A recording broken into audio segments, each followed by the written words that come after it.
یہ کھنڈرات کبھی غرور کی علامت تھے۔ یہاں ایک بادشاہ نے زمین پر جنت بنانے کی کوشش کی تھی۔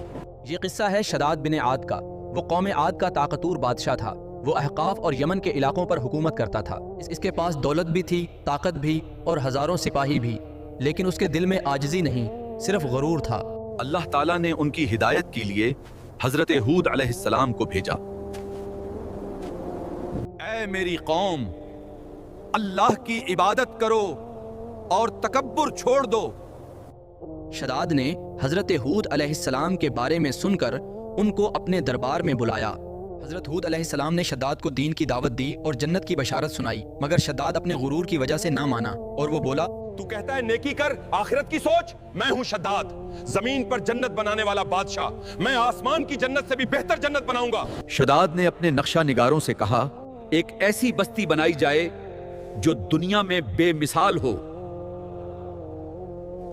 یہ وہ لمحہ تھا جب اس نے اللہ کی قدرت کو چیلنج کیا۔ سالوں تک تعمیر جاری رہی۔ سونے کے ستون، چاندی کی دیواریں اور دودھ و شہد کی نہریں۔ اس شہر کو ارم ذات العماد کہا گیا۔ شداد جیسے ہی اپنی زمین پر بنی ہوئی جنت میں اس نے قدم رکھا تو وہاں ہی اس کا سانس نکل گیا۔ کیا دولت اور طاقت انسان کو بچا سکتی ہے؟ کیا غرور جنت کا راستہ کھول سکتا ہے؟ یا پھر کامیابی صرف اللہ کی اطاعت میں ہے؟